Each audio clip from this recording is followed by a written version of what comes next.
Now, I often speak about the poor attitude to railways in the United States, from taking days on end to travel from one city to another, to trains that only travel at high speed for mere minutes of their journey. But today, we'll be meeting the American train company that's changing all of this, Brightline, the country's first privately owned intercity service. The amazing features of the trains, as well as their unparalleled levels of service, really make them second to none, and you'll be seeing this today as I take you on their newest route extension from Orlando to Miami, along Florida's east coast. Now join me as the journey continues.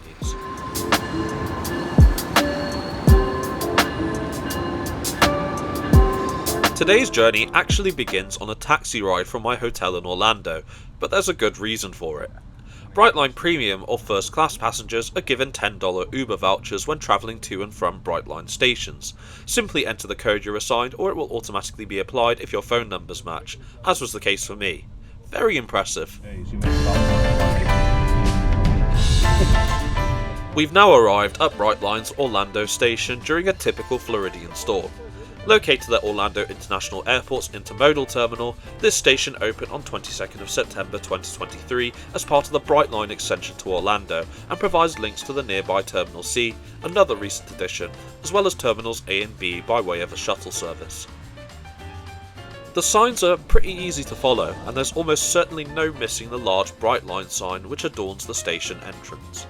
There's also warm lighting here which is bright enough to draw attention, which is a nice touch. The entrance is where you can purchase tickets from the dedicated ticket machines, or if you prefer a personal touch or just need general assistance, there's a manned kiosk just to the left of the entrance, but I bought my ticket online, which I'll get into later on. Another thing to be mindful of is Brightline's luggage policies. Any oversized bags exceeding this limit need to be checked in, which is free for premium passengers but comes at a $20 surcharge for smart or second class passengers. I generally tend to travel light, even on long haul trips such as the one I took to the US, so it didn't really apply to me anyway. After scanning your ticket on the barriers comes the security checks, and those of you who have watched my videos on either the Eurostar or Spanish high-speed rail will be familiar with this. Provided there are no queues, this only takes around 5 minutes and there's no need to take out electronics or liquids. As you'd expect, the main station beyond security has a lot more on offer. This is Market, one of Brightline's dedicated shops which offers all sorts of food and drink ahead of your journey, not to mention Orlando souvenirs and even Brightline merchandise. I bought myself a Brightline hat and as you can see, the price is definitely not what you would normally be paying, but I at least got myself a nice souvenir from my time in Florida. Our train today is the 11:50 departure to Miami, though as you can see, the platform's not yet announced and the gates down to them don't appear to open until around 15 minutes before scheduled departure. Of course, arriving here early was deliberate as we get to check out the lounges here. This is the Smart Lounge accessible to Brightline's Smart or second class passengers, which in all honesty is pretty great and definitely a lot better than Amtrak's second class lounges. There's also a children's entertainment section to keep children entertained too, so a lot has been thought of here. Though we won't be sticking around here for long however, as we of course get access to the Premium Lounge, which is accessible with my premium ticket. To enter, just scan your ticket on the QR reader like so. I was honestly really impressed by this lounge. This is definitely on par with and even better than most European rail lounges, and a lot of thought has clearly gone into the design and amenities offered. You can even enjoy a stunning view of a rather overcast Orlando, and what better way to do that than with the extensive food and drink offerings available, all included as part of the access of course. You can also make use of the alcohol drafts if that's your sort of thing, but at the time of recording this was out of order, so you would have instead had to pay a visit to the Mary Mary bar and showcase your premium ticket, located just by the departure gates. The excellent quality of the lounge facilities here means this trip is off to a good start, and what's more, you can even enjoy breakfast with a great view of the trains below, with one leaving for Miami as we speak. Brightline operates its services using 10 sets of Siemens Venture coaches, with a Siemens Charger SCB40 diesel-electric locomotive at each end. These sets originally consisted of 4 carriages each, however an additional coach was added to each set to create 5 coach sets by the time I travelled, with the long-term ambition to create 7 carriage sets as Brightline continues to expand. Brightline operates hourly services throughout the day between Miami and Orlando. With the arrival of our set from Miami, we commenced boarding around 15 minutes before scheduled departure, and needless to say, it was a lot busier than I expected.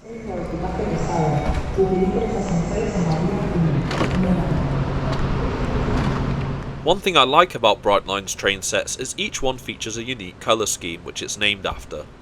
Our set today is bright pink, and it certainly looks a lot more stylish than the silver colour scheme you normally see on Amtrak. What do you think of it? That being said, Brightline is a private operator and some of the train sets feature advertising liveries to assist with its funding. Whilst these look great externally, some sets such as this one here have the vinyl covering the windows, which is not ideal from a passenger perspective. You may also notice that the Venture sets look a bit familiar, right? That's because Siemens derived them from their Viaggio comfort platform commonly seen in Europe, an example being the railjet trains used by ÖBB and České dráhy. Brightline's coaches offer full-level boarding using a retractable ramp, which I believe is a first for rail travel in the United States. The Venture sets have caused a bit of trouble for Amtrak and Canada's Via Rail, but Brightline has relatively little issues with them. Brightline credits this to the way it operates them as well as heavy maintenance in partnership with Siemens.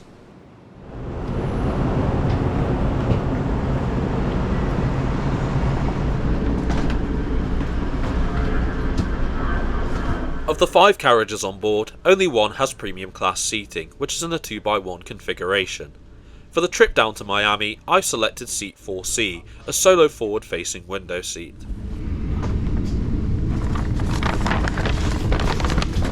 Our route to Miami will see us ride the entire length of Florida's east coast, running non-stop to West Palm Beach at 125 miles per hour for some sections. From there, we make further calls at Boca Raton, Fort Lauderdale and Aventura, before arriving into Miami at 3:20. Our Brightline train will take 3.5 hours to cover the 234-mile journey. Not bad.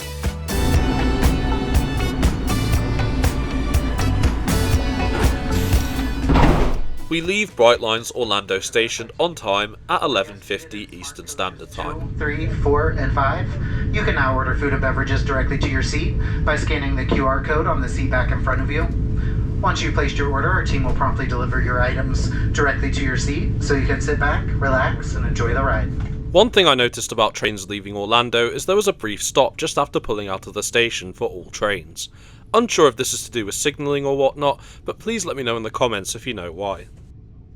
As we leave Orlando Airport and its selection of planes behind us, we now begin to be offered the onboard service included with the premium ticket. This is offered using the catering trolleys shown here, and to start with, I went for a soft drink, though you can go for alcoholic drinks as well if you prefer. We also begin to pick up speed as the weather starts to clear up and the train nears its top running speed of 125 miles per hour, which we soon reach pretty quickly.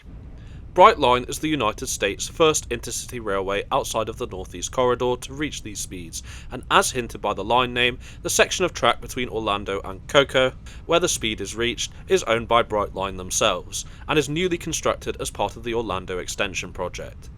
A further extension is also planned to Disney World Resort and Tampa to the west of Florida, so that's definitely something to look forward to. And of course, this section of track is not the only new infrastructure Brightline has invested in. Brightline is also currently constructing a high-speed line between Las Vegas and Southern California to be known as Brightline West, expected to have a top operating speed of 320 km per hour and become the United States' first true high-speed train by the end of the decade. This will use Volaro Novo high-speed trains, which like the Venture sets and Charger locomotives will also be manufactured by Siemens, and I'm looking forward to trying this and the unique party car in the future. What are your thoughts? The ride quality at these speeds is very impressive, and being a loco-hauled train means there are no engine vibrations, so it's a lot quieter inside too. Now let's get into the important part, the interior. Whilst the seats are nowhere near as comfortable as those on an Amfleet or a Acela, it's still decent enough for a first class product, being large enough for great ergonomics, though the padding could be a bit better. On each side there are foldable armrests, the window side one being lifted to reveal a US power socket as well as a USB-A adapter, though if you somehow find yourself short, not to worry, there's also one at the base of the seat in front. Legroom on these seats is brilliant, with plenty of space to stretch out and to adjust this as you like. There's a recline function operable by using this button and sliding yourself forwards or backwards. As for the tray table, it's a bit small as you can see. Yeah, I'm just messing. This is for smaller items like a phone, whilst the main table is much larger and more than capable of holding a large laptop, or the large amount of food and drink you get offered in premium. Just below this is a seat back pocket, which contains the onboard safety information for the Venture coaches, though you can also store other things here if needs be. On the table seats, as well as ideas for a new bracelet purchase, you can find extendable sections and power sockets which can cleverly be raised and hidden when not in use.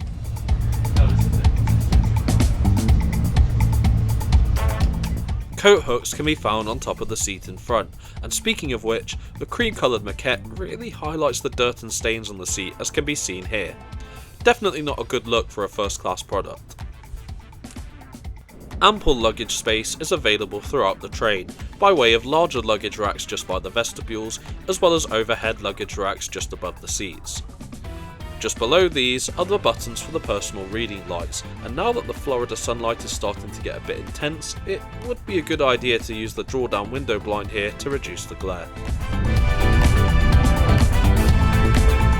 On the whole, a very solid premium offering despite a few minor flaws. Definitely on par with most European first class offerings and a significant improvement to others in the US.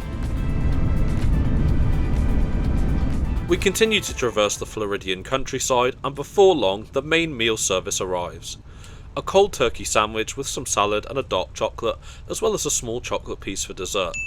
This was fairly average and nothing really to write home about, but if you want to see the offerings for yourself, the menu is linked in the description below. One thing I probably would say is that I feel like the Orlando extension of the line needs further stops added in the future. Whilst the current Brightline service time of 3 hours and 30 minutes is faster than driving and flying, including airport transfers, the long-term success of the Orlando to Miami route will no doubt be secured with further stops between Orlando and West Palm Beach to allow ease of access for other local communities. On that note, we now slow down as we join the Florida East Coast Railway for the remainder of our journey towards Miami. Whilst the top speed here is slower, we still do a respectable 110 miles per hour up to near West Palm Beach. The track here is shared with numerous freight operations, but I'll come back to this a bit later.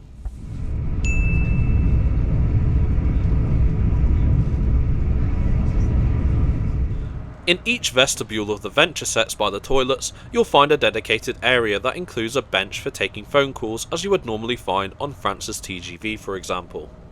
I do think this is a great idea, as phone calls in the passenger area can spoil the journey experience. We're now in one of the 4 smart coaches, Brightline's second class equivalent as I mentioned earlier. This is laid out in a 2x2 configuration with a nice mix of airline and table seats. Coincidentally, I also took Bright Pink up to Orlando the previous day to record this video and tried Smart Class.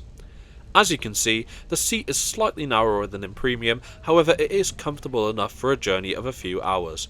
Anything longer though, probably not so much, as the Venture coaches are rather infamous for. I also gave the free Wi-Fi a go to catch up on some channel work. This was fast enough and easy to connect to, which was useful going through some rural areas of Florida's East Coast, and also for ordering any food or drink using the QR code just here. One thing I love about Brightline's Venture sets is how much accessibility has been considered. Each carriage features a dedicated accessible seating area for those with reduced mobility, and even features fold-up seats for wheelchair users, something which is seen on the TurboStar family in the UK for example. Each carriage also contains a wheelchair accessible toilet too, which is an added bonus.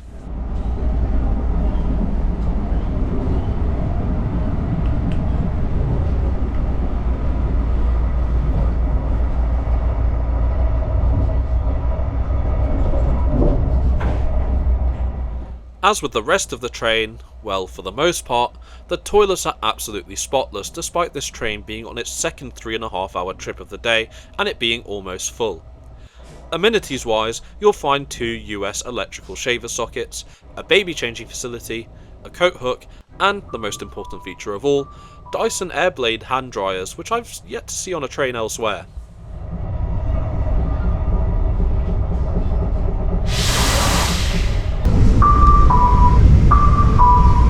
Attention all Brightline guests. Our train will be traveling at a reduced speed due to a speed restriction in the area. We'll return to our normal speed momentarily. We appreciate your patience, and as always, we thank you for choosing Brightline. One journey highlight that's pretty hard to miss now thanks to the reduced speed is the Roosevelt Bridge, which was opened in 1996 to replace the old drawbridge of the same name dating back to 1964, the former being raised and much longer than the latter. This also indicates that we're approaching our first stop on this trip, West Palm Beach. This was the former terminus of Brightline services prior to the opening of the Orlando extension in 2023. I came here the day before this trip, and having spoken to some of the locals, it seems that Brightline is winning over a lot of people with the opening of the new Orlando extension, as well as the existing route to Miami, which is great. On this stretch of the Florida East Coast Railway, our speed decreases further. Until Miami, our maximum speed is now 79 miles per hour, which whilst it may not seem like much in the grand scheme of things, isn't too bad considering there's only an hour left of the trip and the more frequent stopping pattern we make compared to the first 2.5 hours. The first of these stops is Boca Raton, which is the newest station on Brightline's network after Orlando, having opened on 21st of December 2022. Much of this part of the railway runs next to the local Floridian roads and level crossings, which Brightline has become infamous for given the frequent accidents that happen on their network. So much so, there have been plenty of news stories surrounding it, and even YouTube compilations. Gathering your items and moving toward the exits. Fort Lauderdale is one of Brightline's original stations, with its services beginning between West Palm Beach and here back in January 2018. It's amazing to think how far the operator has come since then, especially given the general aversion to rail travel in the United States. Bienvenidos a Fort Lauderdale. As we pass Fort Lauderdale Airport and go underneath the runway itself, I checked the Brightline app, which contains real-time journey information, as it was expected we would be delayed at our last stop of Aventura, which was due to a signal failure. In the end, however, this only added a couple minutes extra onto our journey time, which in Britain and many railways in Europe can often cause hours of delay, so I was pretty surprised by this to say the least. One thing that helps is that Brightline has a strong partnership with the Florida East Coast Railway, providing them with heavy infrastructure investment and track access fees, with a separate company owned by both companies, ensuring both passenger and freight trains run more or less on schedule, unlike on most Amtrak routes where freight takes immediate priority, which is key to providing an efficient service and shifting more travellers to rail. It's not so much sympathy. Well, to no surprise, I was really pleased with my ride on Brightline today overall. I do think this service is on par, if not superior, to many rail operations in Europe, and it's obvious a lot has been considered into the route operation and design of the trains, which, to be honest, even we could learn from. However, Brightline really need to consider removing the advertising vinyls from the windows on some of the trains, as well as introduce further stops between Orlando and West Palm Beach. But judging from the loadings of the recently extended trains, as well as conversations with the locals, it seems they're otherwise ticking the right boxes and the future is bright. For my ride in premium class, I took advantage of one of Brightline's sales and paid $90.30 for my one-way ticket from Orlando to Miami, which was a 30% discount from the original fare of $117.39, which I'd say I got a pretty good deal on considering fares are often as high as $149. Sales, mainly in Smart Class, are quite regular if you sign up for Brightline's email, with some smart fares as low as $39 through this between Orlando and Miami, so the next time you're in Florida, why not give them a go? In the end, we arrive into Miami 2 minutes late despite the signalling delay earlier. Not bad.